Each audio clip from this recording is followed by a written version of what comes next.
Hello and welcome to Return to Regalia, an Underland Chronicles reread podcast. I'm Oona. And I'm Nate.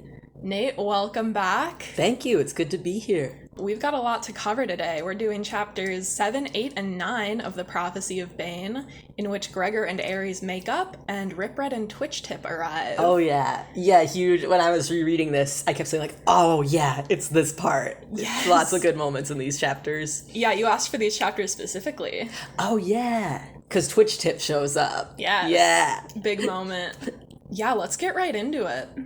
Where we left off, Gregor had just hit all 15 blood balls during sword practice. Chapter 7 is Gregor drops his sword and the sight of the red liquid from the blood balls makes him feel sick. Everyone is excited that he hit the total, but he just walks away in a daze. Ares appears and says simply, "I know a place." Which Bats will be like, I know a place. Take you to an isolated cave. I was trying to come up with a meme too in my notes, and I just yeah, that works. Ares flies Gregor out of the arena and into the tunnels leading away from the city. He tells Gregor he'll want light, and he grabs a torch from the tunnel wall. I like that Ares is thinking about Gregor's comfort and being he's gonna want a torch. Yeah, that's true. They arrive in a cave with crystal formations growing down from the ceiling.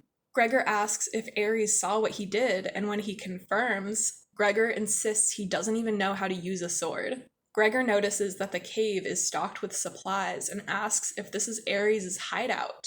Ares reveals that it also used to be Henry's, but now Ares lives here because although Gregor bonding with him saved him from banishment, he's been shunned by all of the humans and bats except Luxa, Aurora, and Vicus. And when Gregor says, but Vicus talks to you, he says, Vicus talks to everybody, which I think is so funny. Yeah, Vicus doesn't count. He'll talk to anything. Yeah.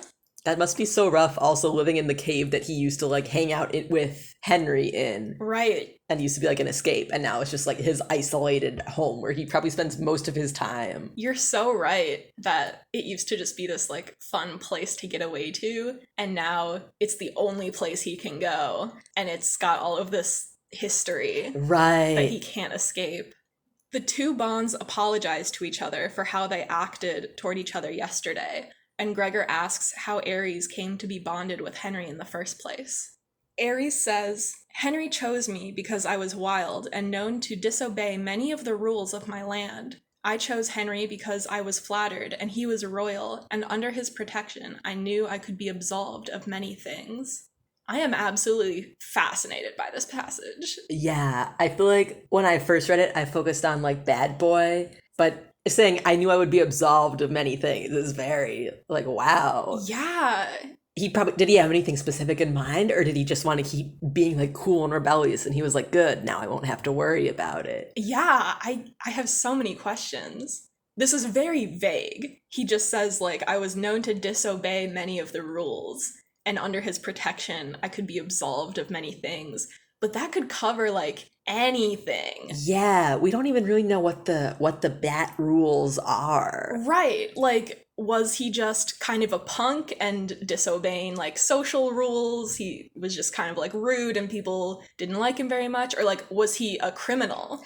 Right. Is it he'll get amnesty for his bat crimes if he Bat Crimes is a single on the Aries and the Flyers EP. Yes. I'm imagining when you take the bat's mugshot, it's upside down. That's good. That's good. That's the album cover. Yes. Oh my god. Yeah, it's fascinating to me that Henry chose Ares because he was cool, and Ares accepted for political reasons, basically. Yeah, Luxa and Aurora seem to have a much closer bond of friendship. Yeah. But it seems Ares and Henry never had that. Yeah. And we're both fine with that. Yeah, and it just kind of worked for them for a little bit. Tumblr user Yes the Fandom Freak Blur was actually posting about how if we're extending the metaphor of bonding as a kind of marriage, there could be people out there bonding for wealth, status, or even just convenience, which I think is really interesting. Right. I think when we first hear about the bonds, you get the idea that it's kind of your soulmate bat who like you'll guard them with your life, they guard you with their life, and it's just kind of like you find the person or bat who's right for you. And it's just like it's not really a mystical thing. They just choose a person that they're like, fine, I can be with you for the rest of my life. Yeah, it's great because we first learn about bonding from Luxa, and that is the case with her. Right. Like Aurora is her best friend and they trust each other completely. But I bet that that's actually not the case for a lot of people. Like, the bonding almost seems to be more of just like a legal agreement in some ways. Like, yeah, it's definitely based on this soulmates kind of thing, but like you're making an agreement to protect each other with the law. I guess what I'm trying to say is like, yes, people are bonding to be in this like relationship with each other, but they're also making a bond to the state to like agree to be in this relationship. Bro, that's so true. And just like with regular marriage, you get benefits that unmarried, unbonded people don't get. So you like have to bond if you want to live in this, if you want to live in the Underland and like survive. Yeah. That's kind of wild. Yeah, I'm really fascinated by just like the social institution of bonding because, you know, when I was a kid reading these, it really was just like, oh, Luxa is best friends with Aurora and they're going to be together forever. And like, that is super cool. But the more you think about the laws surrounding bonding and like the ceremony and all of these institutions put in place around it, it's like, it's fascinating. I think what Aries says here is supporting the idea that people could be out here bonding for status or power instead of for friendship. I'm imagining now, you know, like those sitcom jokes where it's like the husband and wife hate each other. Yeah. I'm imagining that as like a trope in regalian comedy, but it's like the bat and the person they're bonded to like hate each other, and Oh it's my like God. you fucking tracked like mud prints in the house again on the ceiling. Oh man. There were some other reblogs in this post I was reading by, yes, the fandom freak blur, where people were talking about like, can you cheat on your bond? Oh my God. Because it's not a romantic thing, but like in this series, if your bond is not available, like you can ride other bats. Like when Aries is sick in the third book, Gregor is traveling with Nike. But like if you're a human and your bat is like alive and well and you start spending a whole lot of time with another bat, is that like looked down upon? I bet it is. I feel like it must be, like, because if you're with another bond who's not your bond, what if something happens to your bond and you're not there to like guard their life? Yeah. Can you get divorced? Is there bond divorce? Are there like forbidden bond, like I bonded to a different human, you bonded to a different bat, but then we realized that we would actually be the best bond, and now we have like a Romeo and Juliet. Oh my God. I'm obsessed. Are there pond polycules? Could that happen? Well, Luxa at the end of the 5th book bonds to Ripred, and she doesn't have to divorce Aurora to bond with Ripred. Wait, I thought Aurora died. Nuh-uh. Oh, nice. Aurora's still around. Sweet, so okay. Luxa is bonded to both Aurora and Ripred. Oh my God. So like Aurora and Ripred, but they aren't bonded. Right. That is kind of like a bond polycule. Most toxic bond polycule. No, they won't work it out. Oh my God, that's so funny. There are all these possibilities I had never considered. Right? That's really fun. Anyway, Gregor thinks it's typical of Henry to have chosen, quote, some bad boy rebel type bat, then wonders if he would have chosen Ares if the situation hadn't been so dire. Aurora and Luxa fly in, and Luxa is ecstatic about Gregor's impressive feat of swordsmanship in the presence of her snooty cousins. She tells him that, quote, almost no one has ever hit all 15 blood balls.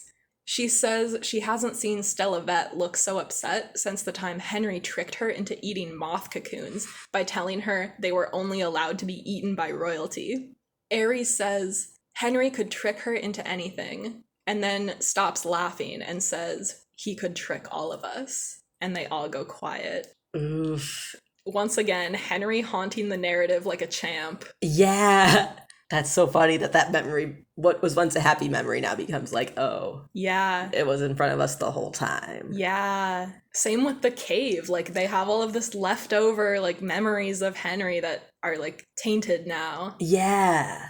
Aurora tells Ares that Gregor being able to hit the total will bring him some good cred, but Ares seems doubtful. Suddenly they hear a horn blowing in the distance, and they have to mount up and hurry back to Regalia because it means that rats have entered the city. Oh, yeah.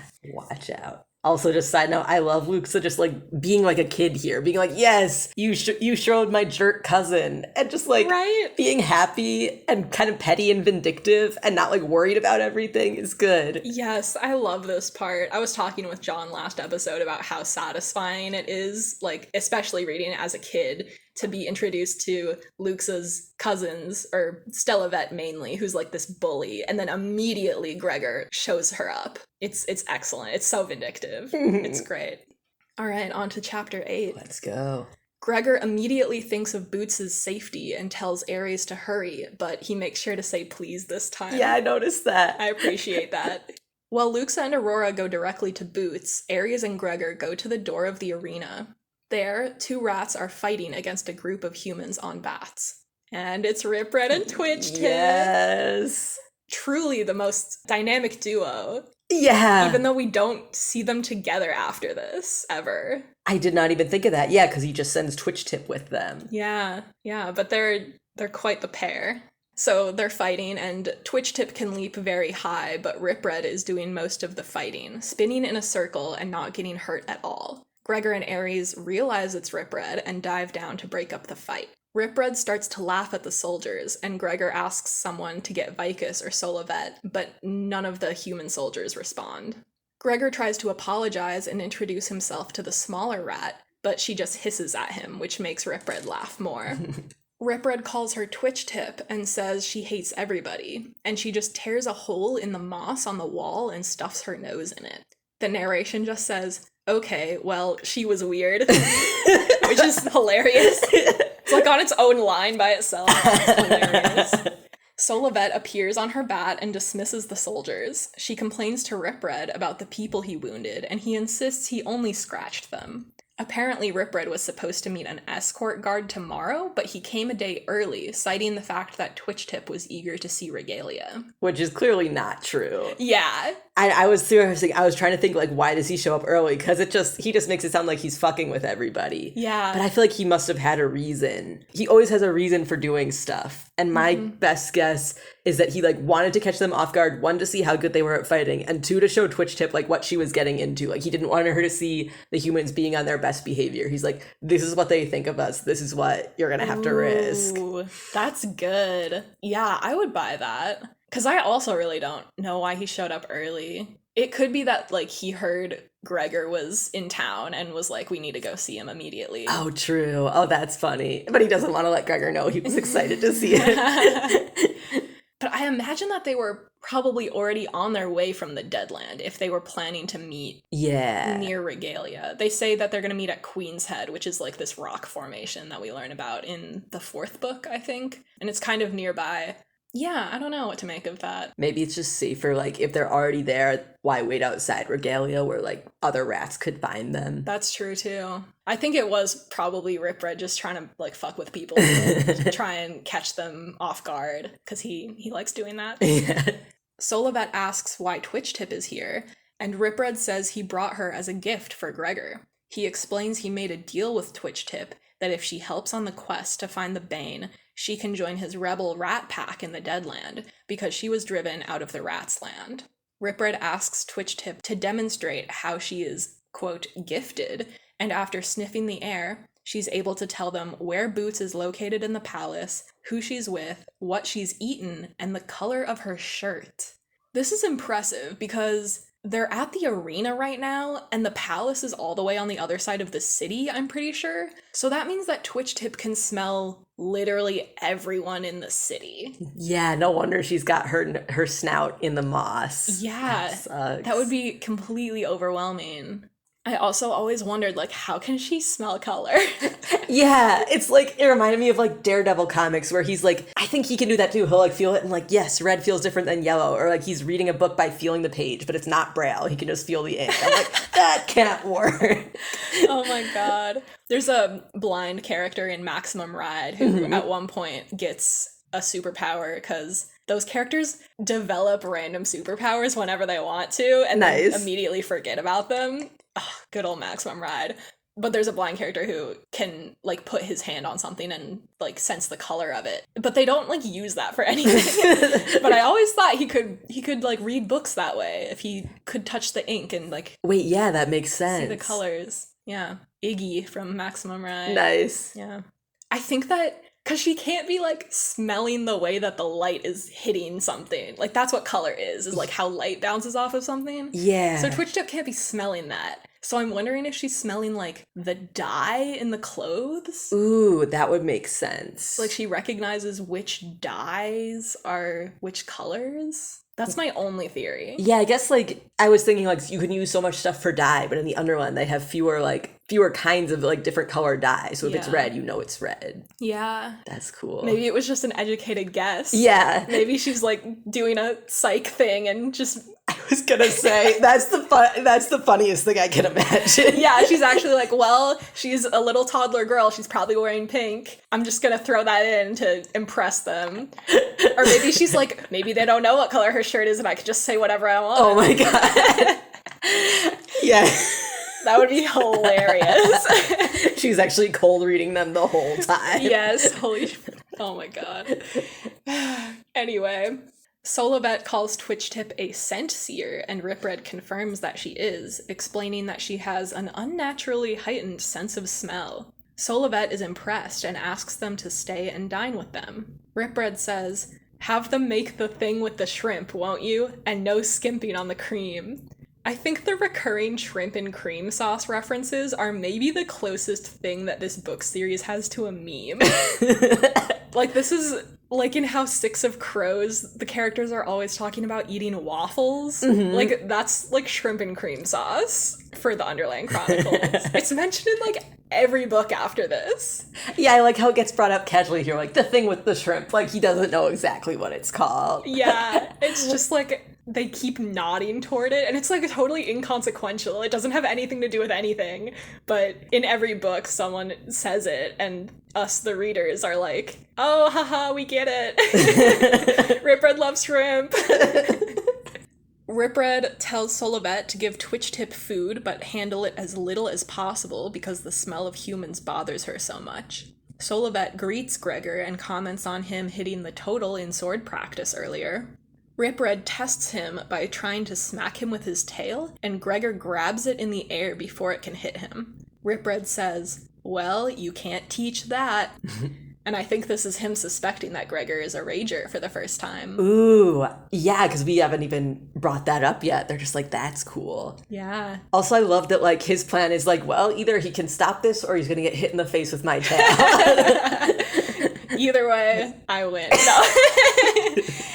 But yeah, no, I think this is, like, Ripred hears about Gregor hitting all of the blood balls and is like, well, that's extraordinary. And then he's like, well, let me just test him real quick, test his reflexes. And when Gregor gets it, he's like, well, that's interesting. He just, like, files that information away for later. He doesn't say anything else. Right. He's not like, hey, Solovet, you might have a rager on your hands. Or he doesn't, like, explain what that is to Gregor. He's just like, I'm gonna keep that in my back pocket for later. Twitchtip is taken to a cave outside the city where she won't have to smell the humans, and Ripred goes with Solovet through a secret passage to the palace. Ares and Gregor fly to the High Hall, and Gregor takes a bath to get the blood ball liquid off of him, but it leaves a stain. I think this is very symbolic. Yeah. The idea that him learning how to use a sword is changing him indelibly. And that he doesn't like it. Like, I feel like it's the classic, like, oh, whoa, you turn out to be super good at the one thing you need to be super good at thing that, like, happens in, like, YA fantasy. But it's not, he's not like, oh, hell yeah, I'm super good at the sword. He's like, the sword is my curse. Yeah, he's kind of, like, scared of the power of it. And he's thinking, I hope that the stain washes off before I go back to school. Right. He's just like, I want to have a normal life. I don't want sword powers. Well, Gregor was playing... No, wait, I can't. I'm trying to make a while he studied the blade joke. But he didn't study the blade. He hasn't studied the blade. He's been playing saxophone. I think it's so funny that Gregor is just, like, a saxophone player. Like, he just wants to go to school and play the saxophone and be with his family. And he keeps finding out that he's like the chosen one for all these different reasons, and he's like, no man, I don't want that. Just wants to play saxophone. Yeah.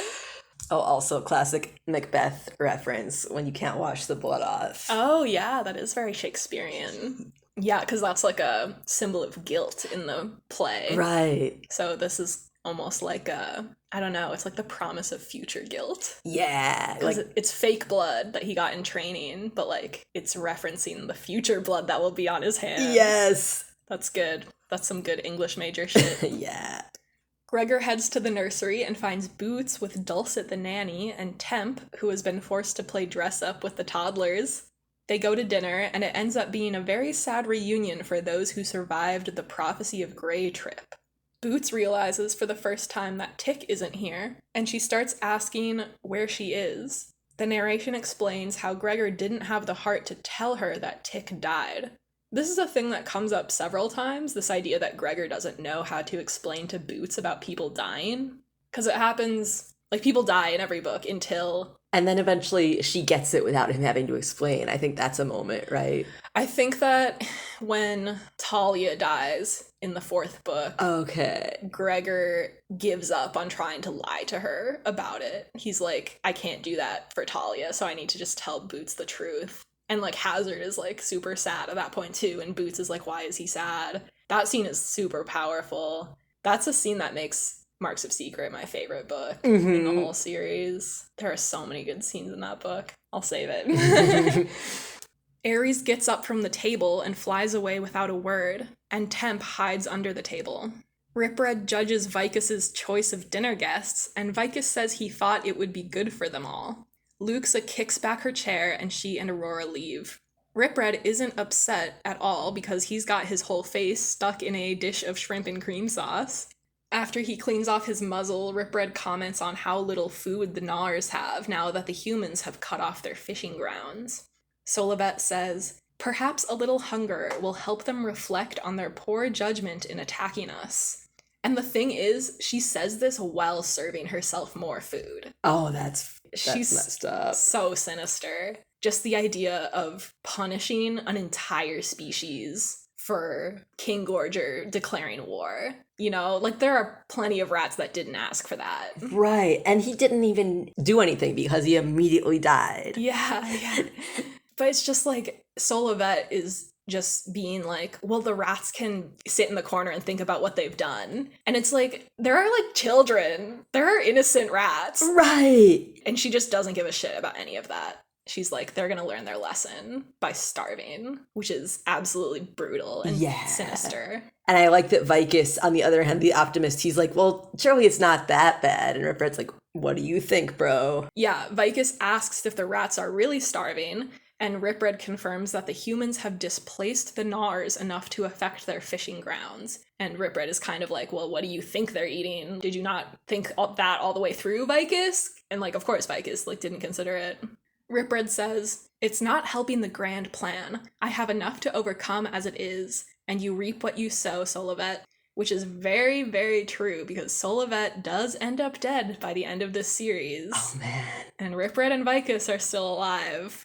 I also like that he mentions the grand plan here, and I wonder exactly what that means. Because I'm pretty sure, like, I assume that his plan is just, we kind of know this, like, his plan is to become the Rats' leader and bring peace, but I'm wondering if by saying the grand plan, does he mean it's just his plan, or is he saying this to Vicus and Solivet like it's our plan? He's saying this isn't helping the grand plan to Solivet.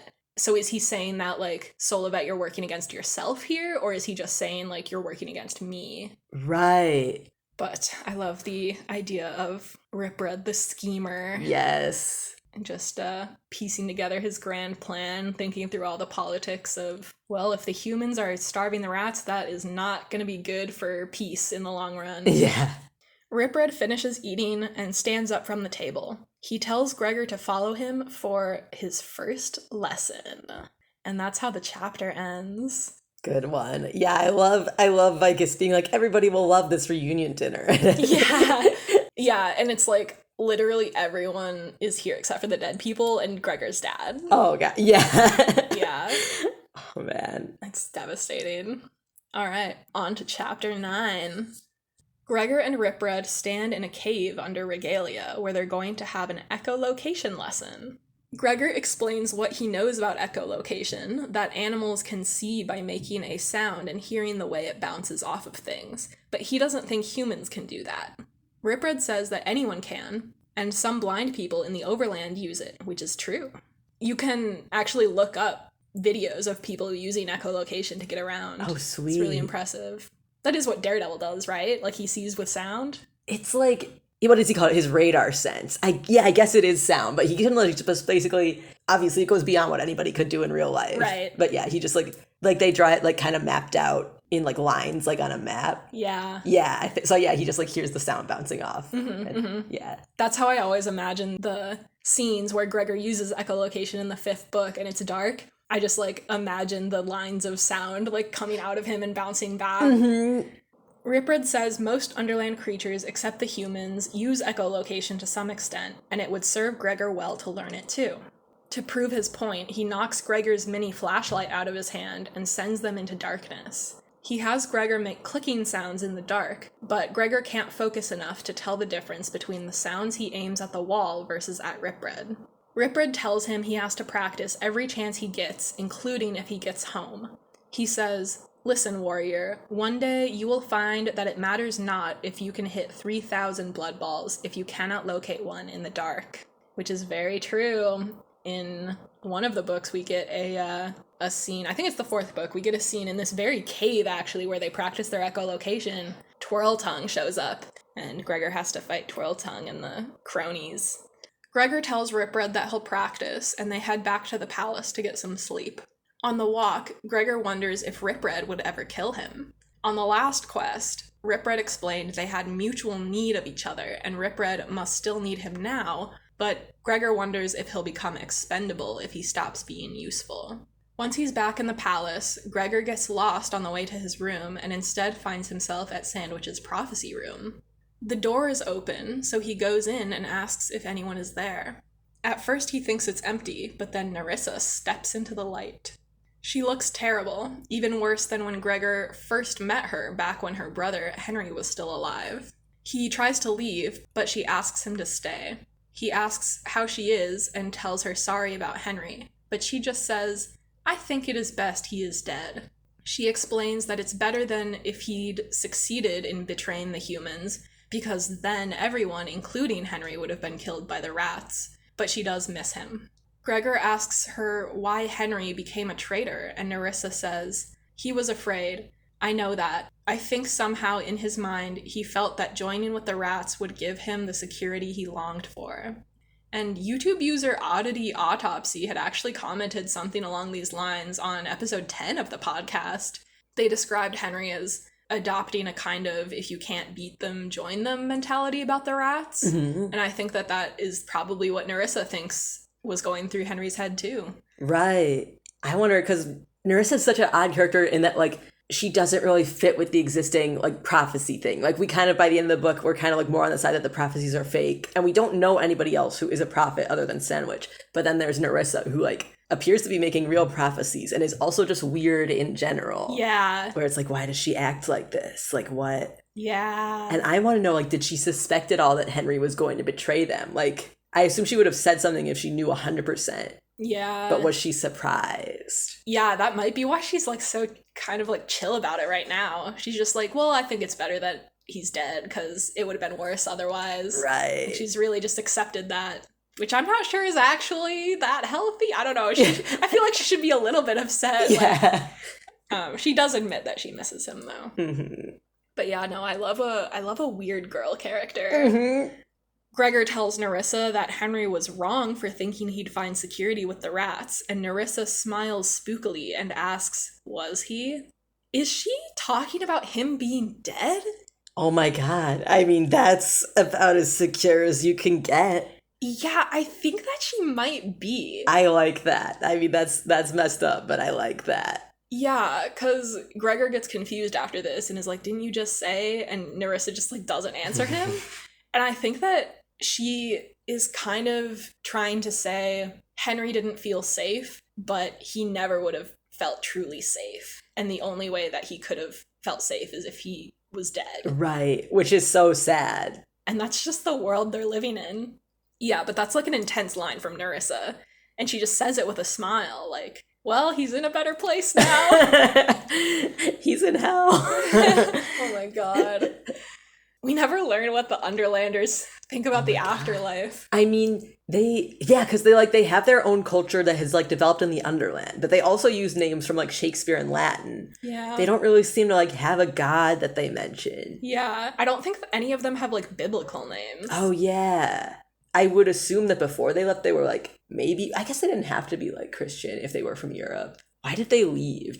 Why did they leave again? I think it was because Sandwich was starting a cult. Okay. And he like gathered some people and was like, hey, I'm going to America. So it seems like Sandwich is kind of their god, and now he's dead, and they pretty much treat him like God. Yeah. Like they never say that he is, but they do what he said and they live his life in his place. Yeah, exactly. I don't know. Yeah, Nerissa seems to be okay with the fact that Henry is dead. So. Yeah. In the big sandwich in the sky. Nerissa asks Gregor if he's ready to face the Bane and explains that's what they call the White Rat from the prophecy. Then she explains what Bane means because Gregor doesn't really know, and she says it's a very bad thing. Gregor says something about him helping the Regalians kill the White Rat, and Nerissa corrects him by pointing out the line in the prophecy that talks about the warrior draining the rat's light or life.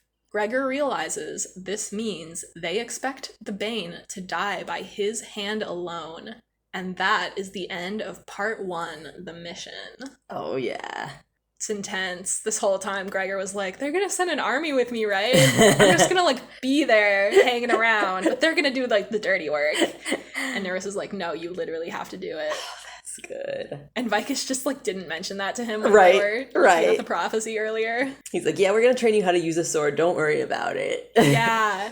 Well, also, because Vicus... In the last batch of episodes, Vicus and Solivet were arguing about sending Gregor to training. And Solivet was like, we need to give him a sword and train him how to use it, because if not, he's dead. And Vicus is like, no, he doesn't want to fight. He refused Sandwich's sword. And I'm like, Vicus, the prophecy literally wants him to kill the rat. Like, what are you talking about? That's so true. Like, is he just hoping that Gregor will find another way? Does he just not want to, like, have to make Gregor fight even though he knows it has to happen? Yeah. I feel like Vicus can be really naive and in denial at times. Especially when compared to Solivet. Like, when you compare him to the kids, especially Gregor, he's less... Because Gregor's like, I'm not going to have to kill the rat. Mm-hmm. But like when you compare him to all the other Regalians, it's like, what's up with this guy? Yeah. It's so funny. How did Vicus end up like this in a world where everyone is so brutal and practical? Or at least Luxa and Solivet are. That's so true. Yeah. Is he just like really trying hard to balance them and he's going too far the other way? Yeah.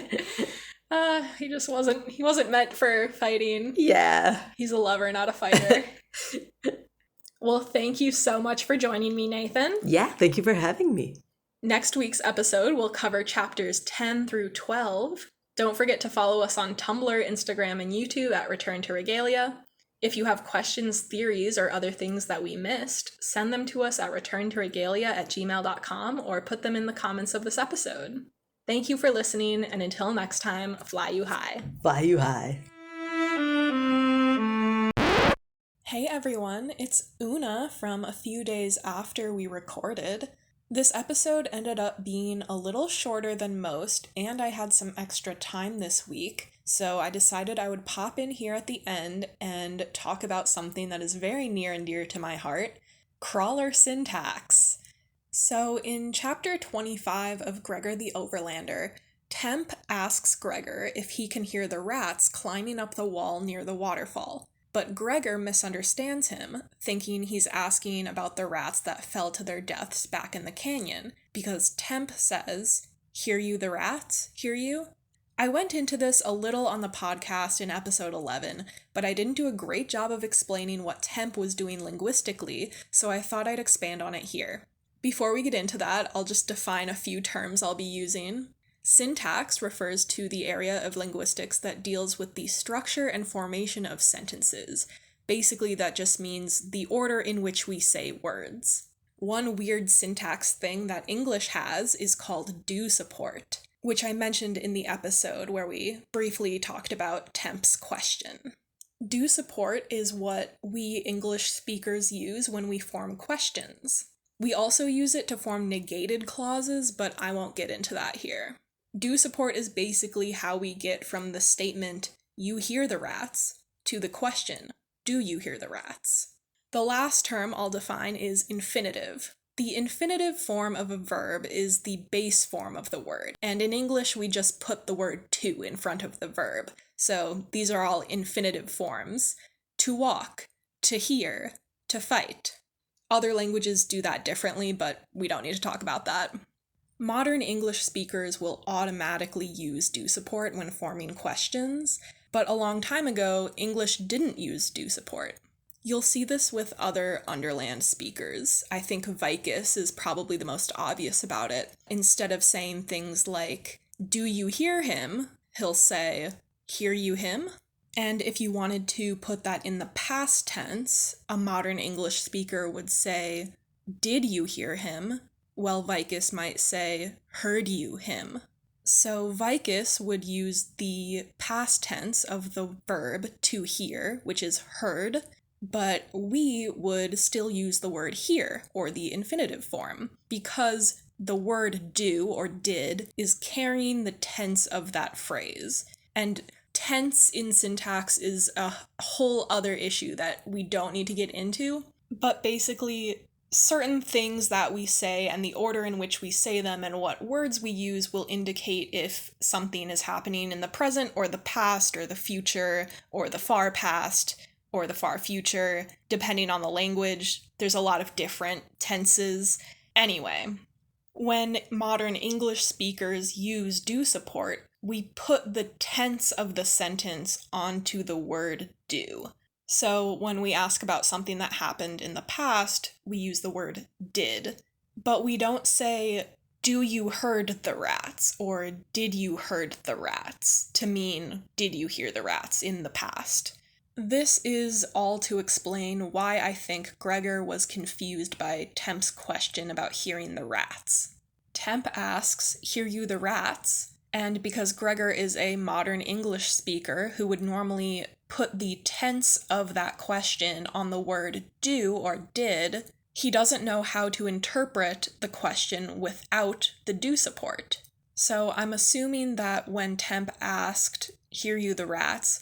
Gregor isn't interpreting the word hear in Temp's question to be present tense. Gregor is thinking that here is the infinitive form, and Temp is just leaving off the word did. But Temp is using the word here as in the present. And I'm pretty sure that if Temp had been asking about the rats back in the canyon, he would have asked, "Heard you the rats?" and used that past tense heard. But I understand how Gregor could get confused, especially with that wild experience back in the canyon still on his mind. Anyway, it's not super important, but that is just an interesting little linguistics thing that I thought I would expand on here at the end of this episode, because we had a little extra time. In the future, I do want to take a closer look at linguistics in the Underland, especially the crawlers and the Underland humans. The Regalians are interesting because they come from a world where do support was just coming into fashion. Like, you can look at Shakespeare plays, and some of the plays use do support and some of them don't, and that kind of illustrates how do support was coming into the language around that time, which is also when the Underlanders would have descended into the Underland. But for now, I'll just leave you with that little mini linguistics lesson. Once again, thank you so much for listening, and fly you high.